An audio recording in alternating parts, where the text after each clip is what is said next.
News Channel 46 at 5:30. Good evening, everyone, and thank you for joining us tonight here for KION News at 5:30. I'm Veronica Macias. Soledad council members came to an impasse last night surrounding the reversal of an ordinance where the city switched to district-based elections with a rotating mayoral seat. They also couldn't agree to let voters decide in a special election in March. The ordinance, as it stands, rotates the mayor's seat among 5 council members. However, enough signatures were gathered on a petition where voters will now have an opportunity to take matters into their own hands. KION's Zanya Romero explains.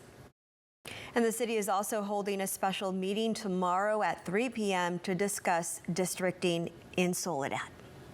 New tonight, a man is facing attempted murder charges stemming from a shooting in King City. Police say that it happened in late November on the 200 block of Sussex Way. One man was shot, expected to be okay. Through their investigation, though, police identified Adrian Hernandez as the suspect responsible. Hernandez was arrested, then booked into county jail earlier today. There are new details tonight surrounding a deadly shooting in East Salinas that happened on Saturday. The Monterey County Sheriff's Office identifying the victim tonight as 32-year-old Gregorio Solis. Solis was shot several times on the 900 block of Acosta Plaza, died at the hospital. Police now looking for a man in a dark-colored shirt who was seen running away from that area. Anyone with information regarding this shooting, you're please asked to contact Salinas PD. Turning now to Hollister, where a suspect has been arrested in connection with a drive-by shooting that happened on Monday. It happened just before 5:30 p.m. on the 800 block of West Side Boulevard. Police say a silver car pulled up to another vehicle, shot at it several times. 2 people were inside, neither of them, though, seriously injured. Police say flock license plate readers helped them arrest one juvenile suspect in Watsonville and locate the vehicle that was used to carry out that drive-by shooting.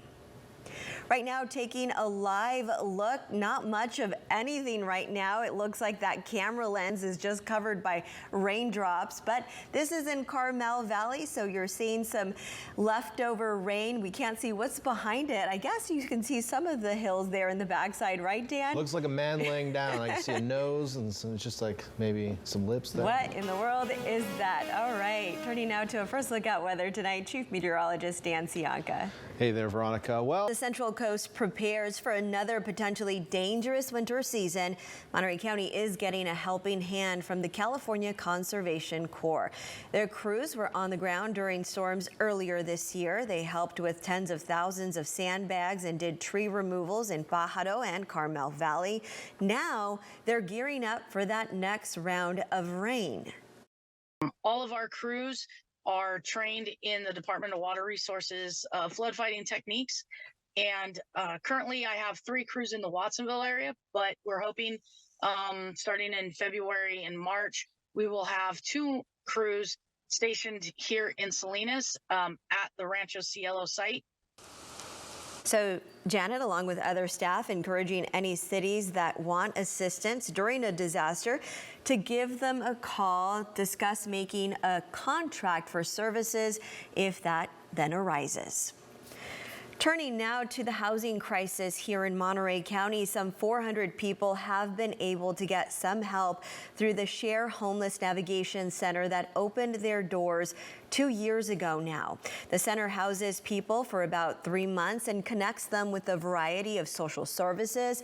Staff says they have been able to help over 200 people find permanent housing since 2021, and to date, 40 landlords and property managers have partnered with this center. Staff adds partnerships like that are what they're focusing on now as they look to expand. The Share Center helped 36 people find jobs last year. Right now, 83 people are staying at the center, including 24 children, and there are over 500 people who are still on a wait list. Cal Water now awarding nearly $200,000 in grants to 8 fire departments across the state of California, including right here at home on the Central Coast. Those funds are designed to offset costs associated with fire protection, life-saving equipment, and training. The Monterey County Regional Fire District will use its grant to purchase 70 tactical helmets. Firefighters wear those when responding to active shooter, violent, or potentially violent incidents, we're told. As conflict continues in the Middle East, aid from California has now arrived in Israel and in Gaza. You could see Governor Gavin Newsom at the warehouse where the supplies were packaged up.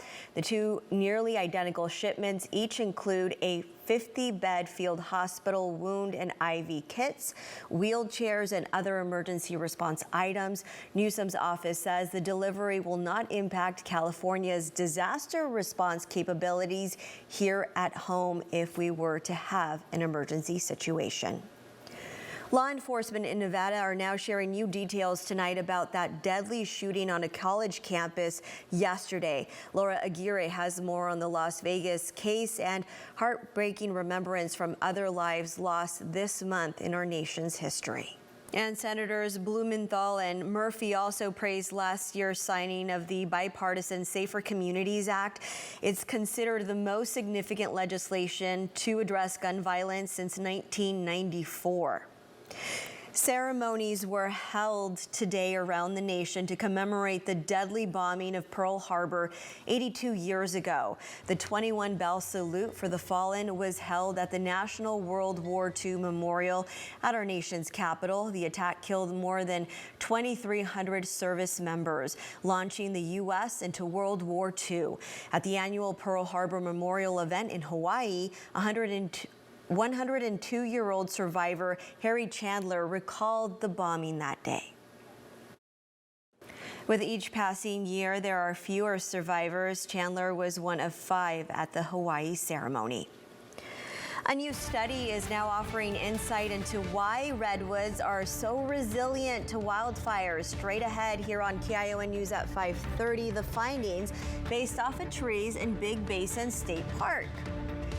And right now, taking a live look from our roof cam in Salinas. No raindrops on this lens. We're going to have a full look at weather when we come back. Stay with us right here on KION News at 5:30. Covering the Central Coast, this is KION News Channel 46 at 5:30. Good evening, everyone, and thank you for joining us tonight here for KION News at 5:30. I'm Veronica Macias. A farm worker healthcare program that took years to implement continues to make an impact here on the Central Coast. The program allows doctors from Mexico to come to the area and help our underserved communities. KION's Natalie Gutierrez has more for us tonight.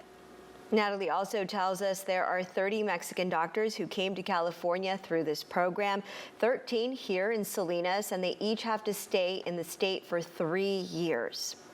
There's new developments tonight in the city of Soledad surrounding their election process. Just about 2 hours ago, City Council unanimously determined to give voters the right to vote and elect their city's mayor. Now, a previous ordinance had changed the entire process to a rotating mayoral seat among the 5 council members. However, enough signatures were gathered on a petition demanding people in Soledad again have the right to directly elect their city mayor, as they've been able to for years. A special election will be held in March, and given today's unanimous decision by council, it won't cost the city a dime. Had they decided to keep the ordinance, though, as is, things could have cost an estimated $80,000 just to get the issue on the ballot. A 46-year-old man from Monterey is facing hate, crime, and vandalism charges after admitting he scratched someone's car because they were Muslim, according to police. Monterey police say that it happened in the 300 block of Pine Street shortly after 9 p.m. The victim reported that they were sitting in their vehicle when the suspect approached and began keying letters on the car. The suspect ran away, realizing someone was inside. Officers were canvassing the neighborhood, located the suspect. That person's now been booked in jail with a $10,000 bail. Scary moments today for a homeowner in Hollister after a man allegedly broke into the house, chased and assaulted that homeowner. Police say it happened at a home on Cedar Drive shortly after 10 a.m. The victim called police to report the break-in, saying they had confronted the suspect, and the suspect then started chasing and beating them up. Officers found that suspect, 36-year-old Rodolfo Miramon, hiding on Sunny Slope Road, where he jumped a 12-foot fence to try to get away, police then catching up. In Los Gatos, police arrived at the Lululemon retail store just in time to catch two people trying to make off with $4,000 worth of merchandise. Officers are seen chasing the suspects as they tried to get out through the back door. This was yesterday. Police say earlier in the day, though, those same suspects also targeted the Lululemon store in Gilroy. Those thieves now booked into the Santa Clara County Jail for organized retail theft. Right now, we are taking a live look from our roof cam. That's the new Loves that they've been working on for some time. I don't think we have an opening date, but look behind that. Look at how pretty the sky looks. Kind of It does look pretty. Pink tones, right, Lisa? Yeah.